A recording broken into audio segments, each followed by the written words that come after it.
নমস্কার বন্ধুরা, আমার রান্নাঘরে সবাইকে স্বাগত। আজ আমি চলে এসেছি মাছের তেলের একটি রেসিপি নিয়ে। শীতকালে কিন্তু হরেক রকম সবজি পাওয়া যায়, আর এই সবজি দিয়ে মাছের তেলের চচ্চড়ি খেতেও কিন্তু দারুণ লাগে। তাহলে চলুন দেখে নেওয়া যাক আমার আজকের ভিডিওটি। চচ্চড়ি বানানোর জন্য আমি এখানে বেশ কিছু সবজি কেটে নিয়েছি ছোট সাইজের একটা আলুটা আমি ছোট ছোট টুকরো করে কেটে নিয়েছি কিছুটা পেঁয়াজ কলি, ছোট সাইজের একটা বেগুনটাও আমি বড় বড় টুকরো করে কেটে নিয়েছি ছোট সাইজের একটা গাজর, আর নিয়েছি 4 থেকে 5টা শিমটাও আমি টুকরো করে কেটে নিয়েছি। আর নিয়েছি কাতলা মাছের তেলটা আমি ভালোভাবে পরিষ্কার করে নুন হলুদ মাখিয়ে নিয়েছি। প্রথমে মাছের তেলটা ভেজে নেব, তার জন্য কড়াই বসিয়ে তাতে দিয়ে দিলাম 1 টেবিল চামচ সর্ষের তেল একদম গরম হয়ে গেছে। এখন এতে দিয়ে দিচ্ছি 4 থেকে 5 কোয়া থেতো করে নেওয়া রসুন, একই সাথে দিয়ে দেবো মাছের তেল। এখন মাছের তেল আর রসুন ভালোভাবে ভেজে নেব। মাছের তেলে চচ্চড়ি রান্না করার সময় রসুন ফোড়ন দিলে কিন্তু এর স্বাদ ভীষণ ভালো হয়। দেখুন, রসুন আর তেল ভালোভাবে ভেজে নিয়েছি। এখন এতে ঝালের জন্য দিয়ে দিলাম 4টে চিড়ে রাখা কাঁচা লঙ্কা সামান্য নাড়াচাড়া করে এতে দিয়ে দিচ্ছি কেটে রাখা আলু আর গাজর। সব সবজির মধ্যে এই দুটো সবজি কিন্তু একটু বেশি শক্ত, তাই আগে একটু ভালোভাবে ভেজে নেব।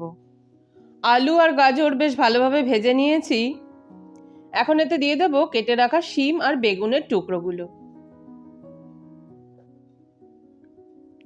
তবে পেঁয়াজ কলিটা একটু বাদেই দেব, কারণ পেঁয়াজ কলি কিন্তু খুব তাড়াতাড়ি নরম হয়ে যায়, এখন দিলে একদমই গলে যাবে। শিম আর বেগুন সামান্য নাড়াচাড়া করে এতে দিয়ে দেব স্বাদ অনুযায়ী নুন, আর দেব সামান্য একটু হলুদ গুঁড়ো।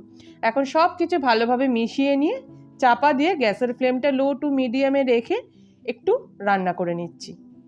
এই চচ্চড়ি রান্না করার সময় আপনারা পেঁয়াজ, আদা, রসুন সবই ব্যবহার করতে পারেন, তবে আমার শুধু রসুনটাই বেশি ভালো লাগে, তাই আমি রসুনই ফোড়ন দিয়েছি। দেখুন, বেশ খানিকক্ষণ রান্না করে নেওয়ার পর এখন ঢাকাটা খুলে নিয়েছি।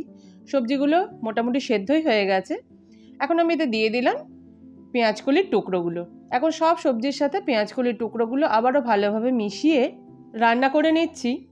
বেশ খানিকক্ষণ রান্না করে নেওয়ার পর এখন ঢাকাটা খুলে নিয়েছি। দেখুন, সবজিগুলো কিন্তু আমার সবই সেদ্ধ হয়ে গেছে, কিন্তু বেশ গোটা গোটাও আছে। এই অবস্থায় গ্যাসের ফ্লেমটা বন্ধ করে চাপা দিয়ে 5 মিনিট স্ট্যান্ডিং টাইমে রেখে রান্নাটা আমি পরিবেশন করে নেব। রান্নাটা আমার হয়ে গেছে। দেখুন, রান্নাটা আমি পরিবেশন করে নিয়েছি। তাহলে আমার রেসিপিটি যদি ভালো লেগে থাকে তাহলে বাড়িতে অবশ্যই বানিয়ে খেয়ে দেখুন, আশা করি ভালো লাগবে। রেসিপিটি যদি ভালো লেগে থাকে তাহলে অবশ্যই আমাকে কমেন্ট করে জানাবেন। আমার চ্যানেলে নতুন বন্ধু হয়ে থাকলে চ্যানেলটা সাবস্ক্রাইব করে নেওয়ার অনুরোধ রইল। পাশে থাকা বেল আইকনটা অবশ্যই প্রেস করে দেবেন, তাহলে যখন আমি পরবর্তী কোনো রেসিপি বা যাই কিছু শেয়ার করব তার প্রথম নোটিফিকেশনটা আপনার কাছেই চলে আসবে। আজকের মতো এই পর্যন্তই। অন্য কোনো দিন চলে আসবো নতুন কোনো রেসিপি নিয়ে। সবাই ভালো থাকবেন, সুস্থ ও সাবধানে থাকবেন। ধন্যবাদ।